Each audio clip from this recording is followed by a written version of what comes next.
7:30 Eastern Time and 6:30 Central Time in Starkville and televising the SEC Network. And we'll turn it over to Coach. Okay, thanks, Tony.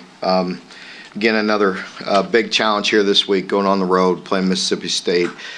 Traditionally, we've had a tough time down there, so we have to get that fixed and have great preparation this week and go on the road and get an SEC victory. It's tough to do. It's a very physical football team. Veteran offensive line, very physical on both sides of the line of scrimmage. It always starts there, and very good team, and it'll be another big challenge. As I mentioned, post-game, Tennessee, we had our opportunities. Very proud of the way our team prepared, the way we competed, the way they fought. Did some really good things in that game and improved in some areas that we needed to improve in. We have to build on that now. There are always a few plays, a couple series, some things that determine close ball games. We got to find the recipe to make those plays and put them in the right position to win those type of games. Mark, you guys lost 3 in a row in 21 and then rallied and finished really strong. What was key in getting that turned around, and are there lessons you can apply? Yeah, I hope so. I think the big thing for us is just to continue to really focus on that improvement. You know, and there's a million ways that you get tired of hearing about, and we talk about all that, you know, doing those things, but it's true. I mean, like, for me, I look at the preparation. That we have a good plan? Was the team ready to play? Are we, you know, in a good mindset? And, you know, hopefully our team will continue that because they've been working really hard. And, you know, we need to just stay on that path. Is there, when you watch the film, and I'm sure there's a couple of things, what's the one that's really kind of hurt you, you know, that hung with you from in this game? I think, well, there's several things. I mean, you know, you heard me talk about it. My team has heard me talk about this many times. There could be several. You know, any one play can determine the outcome of a game. It's not always the most obvious one, and, you know, because there's plays out there as we watch the film, and there's things there. You know, so I think there's a few series in there that bother me. You know, we had a chance for a defensive stop, you know, to not let them go up 2 scores, and we let that slip away. We had 2 opportunities in the high red that we didn't get anything from, and we didn't convert the short yardage early. You know, the 3rd and short and the 4th and short, both of those were critical as well, and me going for it. You know, but so I don't know if there's any. There's always plays. You know, I don't. There's plays, there's series that definitely, you know, kind of weigh on you, but I don't know. I hate to put it on any one thing. Aside from the one run that popped, how did you think the team fit the run generally? Just okay. They create some problems, as we talked about, leading up into it with how fast they go with the tempo, and, you know, they're a little more complex than you would think in the run game. And so, you know, with formation and a boundary, certain things that with the tempo, you know, we weren't always precise, you know, and it goes very fast. And it's a physical group as well, you know, with their O-line's very physical and their backs are very talented. One of the things Did you seek any clarification from the league on the heat and catch there at the end of the first half? I did. I turned it in. I have not heard back from them yet, and when I do, I cannot tell you. Whether it's to my liking or not, I can't, you know, there's no transparency there with the outside world, so, or I will be fined, you know, even if I say it in a calm manner. Can't do it, can't say anything, so. Mark, one of the points of emphasis you made was the 4 and 4 at halftime, you know, other than that play we just talked about. I thought, especially with them getting the ball to start the second half and a 3 and out, much better. Yeah, the 3 and out was critical to start the second half. You know, that was really big. We held them to the field goal at the end of the first half there. Had an opportunity to get off the field, or, you know, possibly, but didn't happen. But, you know, better. You know, I'd like to. I don't have the drive chart here. I don't remember if we scored on the first possession of the second half or not. I don't really remember. Coach Leary has definitely developed as a passer and has seemed to grow more confident, especially in the pocket. Going up against Mississippi State, taking his growth into consideration, how do you think his performance is going to play out on Saturday against Mississippi State? Well, I hope that Devin builds, some confidence from this game, and as an offensive unit, for a team that was so disruptive going into it. I thought our offensive line and our group, our plan was very good as far as protection. I want to say they had 1 TFL and 1 sack, and for a group that was very disruptive. With Mississippi State, you think about them defensively and you think of it the same way. Very disruptive guys, bringing a lot of different pressures. And in a hostile environment, we have to do a great job of making sure we have a great plan, protect him first. I'd like to see us have more balance than we did in this past game. For us to be successful, and you've heard me talk about it for so long, here's a game where Devin throws for 375 yards, but we don't rush the ball effectively and didn't win the game. Where Tennessee ran the ball effectively and the outcome was on their side. So I think you have to, whether it's perfect or, whether you always have to be above in the run yardage, I'm not saying that, but we have to have an identity and be physical and have that balance, and we didn't have it this past Saturday. So hopefully we'll continue with the protection. We'll build on some of the pass game. I was very pleased with the unit, with the plan, with the receivers competing, with the receivers making competitive catches and helping the quarterback, and I thought Devin played a good game. Mark, did Tennessee, they looked like their defensive philosophy was, we're not going to let you beat us in the run game, we're going to make you beat us through the air? And how difficult is it to run when they're stacking the box? Yeah, they're stacking the box. They're physical guys. They're disruptive up front, and we knew that going into it. There are things we could do better. There are areas where we weren't as good as we've been, and we need to do a better job there. Even as we talked about before, maybe there's some holes where there's 3-4 as opposed to 0. Those are some little things that you don't always see. There's some areas to improve in the run game. It's hard to see because the TV tape doesn't show you what's happening downfield. Mm-hmm. Were the receivers doing anything different this week than maybe some previous weeks? Were they more open?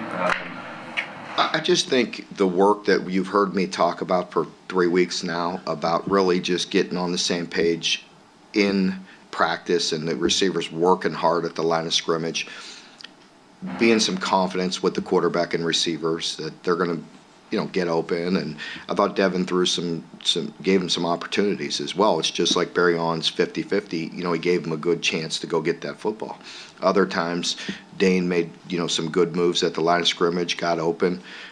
We had the protection. So it just was clicking as far as I'd say it starts with the protection, and then the receivers have been working really hard, and I'd like to see them to continue on that path, and you'll see an improvement from our offense. Going off that, how important from a confidence perspective was it to get 8? I think it was 8 guys caught passes, just so many different guys involved. I think it's really important, and we got more plays. And with that, you're going to see guys get touches. How many times have we talked about that? It starts with getting first downs, and I want to say it was tied in that game, and you're playing a Tennessee offense that is hard to stop, and they had 24 first downs. If I'm not mistaken, we had 24. We were dead even. So, for us, 24 first downs, you're going to get plays, and you're going to get guys getting touches, you're going to get yards, and all those things. I just, as I mentioned, you put a little more balance in there, and you're really doing some good things. Mark, other than the fact Mississippi State has had good teams, what has made Starkville such a tough venue? Well, I just think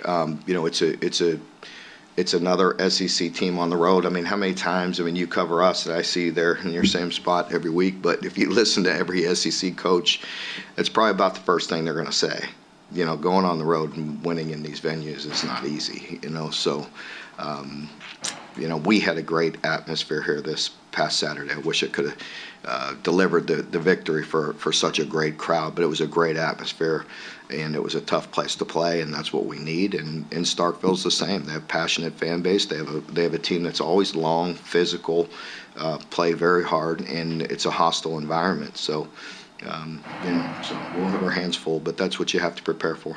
Mike Wright is, you saw him last year and then maybe the year prior to. So is he any different than the quarterback you saw a year ago here, Coach Bill? No, I think he's, a guy that is in obviously a different system, but, with a guy like Mike, he's the type of guy that obviously can hurt you at any given time with his legs, whether it's on schedule with design quarterback run or reads, and then, just, pulling it down and scrambling, can create plays as well. It's a guy you have to keep in the pocket.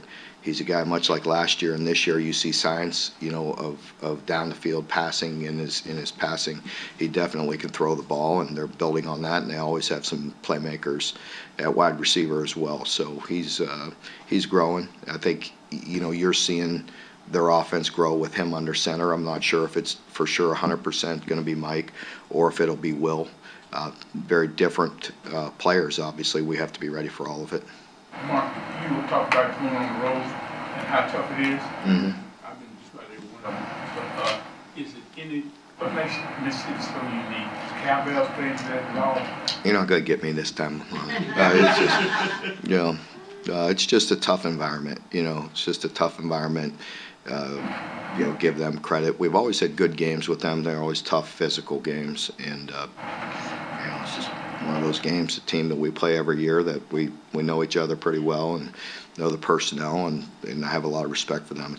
They're a tough group.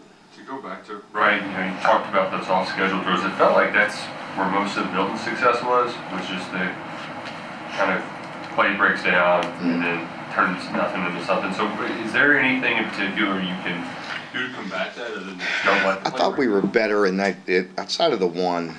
We on the one that Milton hurt us when he got outside there and threw it, and we dove for it. Number one, we were plastering to him. We have to get him down. We can't go for a PBU and let it turn into a whatever it was, 45-yard gain instead of a 10-yard gain or 12-yard gain. I think that's number one.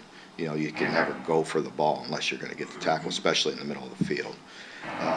If that's one I remember right at the top of my head. There probably were others, but I thought we did a decent job of keeping a quarterback like him, in the pocket. They did a nice job. We brought pressure on 1/3 down and got him, and sacked him, and then the next time they hit the back with a nice play and leaked them out on us, and anticipating some pressure. So they is there any one thing? I think you got to plaster. You got to keep them in the pocket. We got to be very aware of staying with our men at all times, because those type of guys get by all kind of time. It looked like there were a number of Milton's dropbacks. He wanted to go deep, but the back end of the secondary covered pretty well on a lot of those outside of a couple of explosive. Better, yeah. But the front seven needing to get to the quarterback. How much of an emphasis is that for Brad and that? Well, it's always an emphasis. I think anytime you want to try to disrupt the quarterback. I think if you're talking this week or last week. Last week, I mean, a guy like them, they keep you so off balance with their run game. That you have to be so dialed in and precise and tight.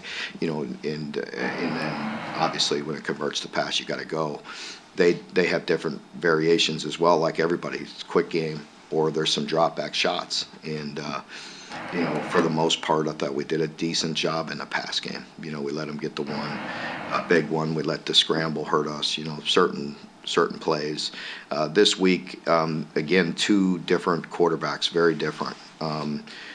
With Will, he's a guy that has seen everything. He's seen pressure. He's seen it all. He's seen a million different coverages. And with Mike, it's very different and different challenge, because there's so much eye candy going on and so much in their run game that you have to be very precise in your run fits, and then you have to commit a lot with a quarterback that can run the ball, and then he can also hurt you down the field. So, different obstacles there as far as quarterbacks. Coach, this is your guys' first time since Zach took over as the official head coach there. How different is it preparing, with him? I know he's been there a while, but the offense is different. What's that like preparing? Yeah, I just think, just like you said, I mean, preparing, we know what to expect going down there. Defensively, much the same, very disruptive, very physical. Offensively, it always starts with the offensive line, and their offensive line is really an experienced group. I think they have 5 seniors, if I'm not mistaken, and they have a backup or 2 that play that are big and strong with a lot of reps. They have a lot of reps under their belt at offensive line, so that's a good place for them to start. It is very different. I think you know that. I mean, anytime you take a guy like Mike Leach out of the equation, it's going to be different. Offensively, it's just a different philosophy, different style, but equally as challenging, just in a different way. Chance to watch Will Levis play by chance yesterday? Liam and I were in there in the offensive staff room watching, and we have a TV behind us. So when he was playing and doing well, we turned it on, and whenever they were on offense, we were watching that game. When they were on defense, we were going back this way. So we were just very proud of them. Just what a great performance. It was a lot of fun, and everybody in the office was rooting for him. Can that do something to the program, just have him not only in the NFL but succeed as you all? Yeah, I don't think it. I can't see how it can hurt. It's a guy like that, and he looked so good back there. He looked comfortable. And just like we thought. And I think he's in a great place, and he's going to do very well. We're very proud of him. Did you talk to him yet, Coach? No, I just text, and he hit me back with the text. So I know how that goes. Right? You get 2,001 texts when you win, and you don't get very many when you lose. How's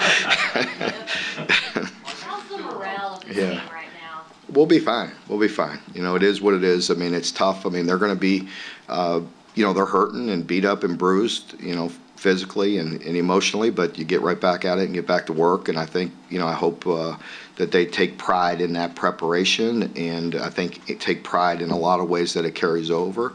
And, where we fell short, let's get to work on that.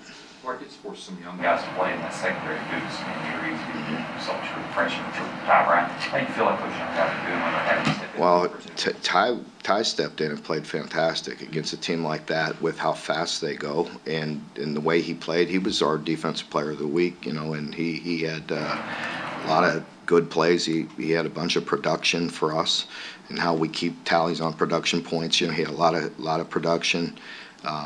Did a very good job, so very pleased with him. Mark, defensively, obviously you picked three really good offenses the last 3 weeks. Is it more just the offense is really good, or do you feel like your defense can play better? There's always a little of both. The challenges that you go up against each week. We could definitely play better, and I expect this group will. So we just got to analyze and look at all areas, and again, why are we falling short? Is it personnel? Is it coaching? Is it position? Look at every aspect and try to improve on it. This group has always played with a lot of pride, and I expect them to want to bounce back. Mark, are you concerned about Kenneth or Jordan being like long-term situations? We'll see.